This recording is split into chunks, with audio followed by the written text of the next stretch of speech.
किसी के मन को कैसे पढ़े, क्योंकि वह व्यक्ति वर्तमान में सोच रहा है और हमें भी अपनी मानसिकता को वर्तमान में लाना होगा, तभी हम उनके विचारों को समझ सकते हैं। अगर हम पिछली घटनाओं के बारे में सोच रहे हैं तो हमें यह कैसे पता चलेगा कि दूसरा व्यक्ति वर्तमान में क्या सोच रहा है, क्योंकि हम पिछली घटनाओं में लिपटे हुए हैं। तो किसी के विचारों को जानने के लिए सबसे पहले हमें अपनी मानसिकता को संकेंद्रण। उसके बाद यह व्यक्ति राजा से कहता है, राजा मैं जरूर 3 तरीकों को बताऊंगा, विचारों को आसानी से समझ सकते हैं। इसके बाद अंधा राजा से कहता है। तो चलिए वीडियो शुरू करते हैं, लेकिन हमेशा की तरह आपसे एक रिक्वेस्ट है, वीडियो में आगे बढ़ने से पहले प्लीज वीडियो को लाइक और चैनल को सब्सक्राइब करके बेल आइकन की घंटी दबाकर ऑल को जरूर सेलेक्ट कर ले। दोस्तों, आंखों पर ध्यान देना राजा पहला तरीका है।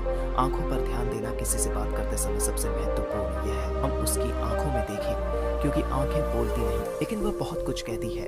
अगर हम उस व्यक्ति की आंखों में संकेतों को समझना सीख जाते हैं तो हम जान सकते हैं कि उनके मन में क्या चल रहा है, वह क्या सोच रहे हैं, वह क्या करने वाले हैं। मेरी अपनी आंखें नहीं है, मैंने यह कौशल प्रिय गौतम बुद्ध से कई साल पहले सीखा था। मेरे शिक्षक और मार्गदर्शक थे, उस समय मेरी आंखें थी। मैं सिर्फ उनकी आंखों के माध्यम से लोगों के विचारों को समझ सकता था। इसीलिए अगर आप भी दूसरों के विचार जानना चाहते हैं, आपको उनकी आंखों पर ध्यान केंद्रित करना चाहिए, जैसे कि उनकी निगाह वह कहाँ देख रहे हैं और किस दिशा में है। अगर जब आप उनसे बात कर रहे होते हैं उनकी आंखें इधर उधर घूम रही हो तो यह मतलब है कि वे बातचीत से बचने का तरीका ढूंढ रहे हैं और कोई शायद झूठ बोल रहा हो। अगर व्यक्ति सीधे नजर से टकरा रहा है तो यह मतलब है कि उसका डर है कि उनका झूठ प्रकट हो सकता है और लोग सच्चाई को जान लेंगे।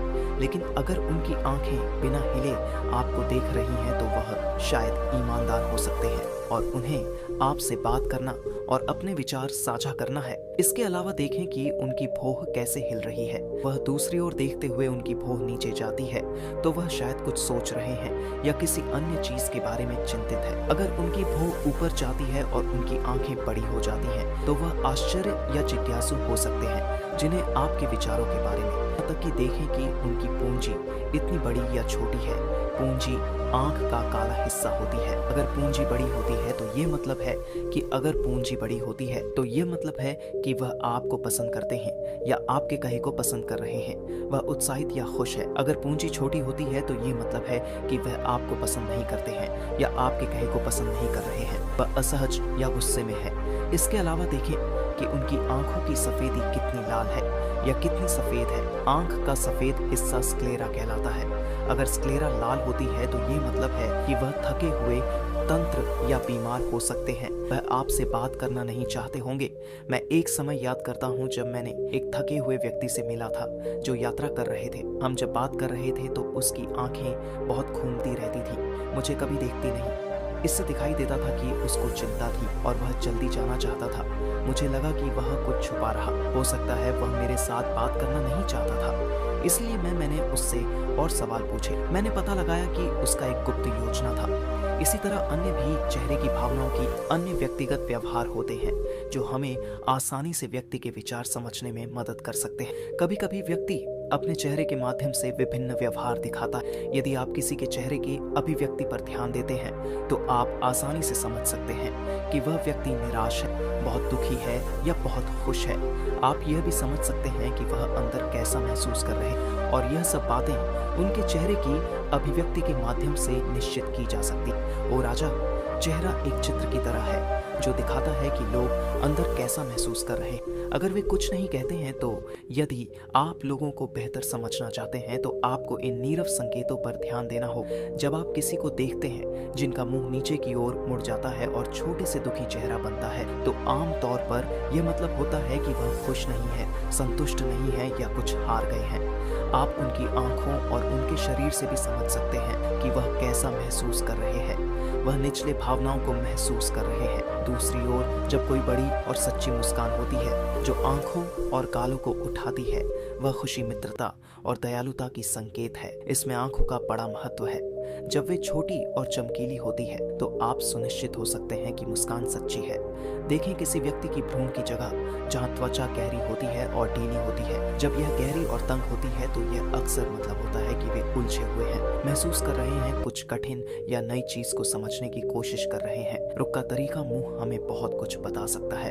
एक मुंह जो बंद और संकुचित हो, यह मतलब हो सकता है कि वह सहमत नहीं है, किसी चीज से संतुष्ट नहीं है या बातचीत करना नहीं चाहते। लेकिन एक मुंह जो खुला और आराम से हो, यह मतलब होता है कि वह खुले मन से बातचीत करने के लिए तैयार है। जब आप चेहरे की इन संकेतों को देखने और समझने में महारथी है तो आप यह जान सकते हैं कि लोग किस बारे में सोच रहे हैं और कैसा महसूस कर रहे हैं। चाहे वह अपनी भावनाएं बाहर कहे या चुप रहे, उनके चेहरे से हर बात साफ हो जाएगी। इसीलिए कोई व्यक्ति जैसे भी अपने शब्दों से बोलता हो, आप उनके चेहरे से सब कुछ समझ सकते हैं। मैं आपको एक कहानी सुनाऊं। एक बार मैंने एक दुखी व्यक्ति से मिला जो मेरी मदद के लिए आया, लेकिन वह ऐसा व्यवहार कर रहे थे कि उन्हें कोई परवाह नहीं। लेकिन मैंने उनकी माथे पर एक छोटी सी रेखा देखी जिससे पता चला कि उनकी परेशानी थी। मैंने उनसे कहा कि मुझे अपनी समस्या बताए और उन्होंने बता दी। इसके बाद उनको अच्छा लगा और मैंने उनकी मदद की। एक सच्ची मुस्कान आंखों को भी खुश बनाती है। यह मतलब है कि वे खुश और दयालु है। उदासी मुंह की भह नीचे जाती है, इसका मतलब है कि वह चिंतित या उलझे हुए हैं। वह ऊपर जाती है। जब वे हैरान या जिज्ञासु विचार रहे होते हैं तो आप उनकी भावना को उनके चेहरे को देखकर समझ सकते हैं जो उनमें छुपे हुए हैं और आपको उनसे बेहतर जुड़ने में मदद करते हैं। अगर हम इन 3 तरीकों पर ध्यान देते हैं और उन्हें सही से समझते हैं तो हम तेजी से पता लगा सकते हैं कि किसी के मन में क्या चल रहा है, वह हमारी बातों को कितनी ध्यान से सुन रहे और उनके मन में क्या हो रहा है। लेकिन इससे पहले आपको अपने मन को ध्यान में लाना होगा और उसे वर्तमान में लाना होगा। तभी आप इन सभी क्रियाओं पर ध्यान दे सकते हैं, उन्हें समझ सकते हैं और महसूस कर सकते हैं कि उनके मन में क्या चल रहा है।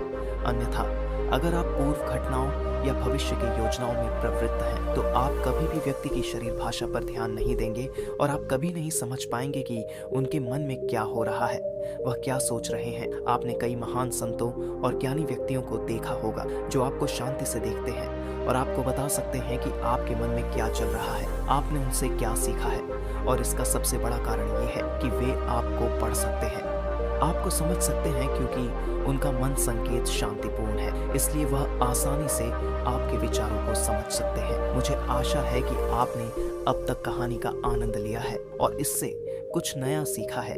यदि आपने ऐसा किया है तो कृपया इस YouTube बुधा फैक्ट्स चैनल की सदस्यता लें। इससे मुझे उत्साहित किया जाएगा कि मैं आपके लिए और भी रोचक और जानकारीपूर्ण कहानियां बनाऊं। के लिए धन्यवाद।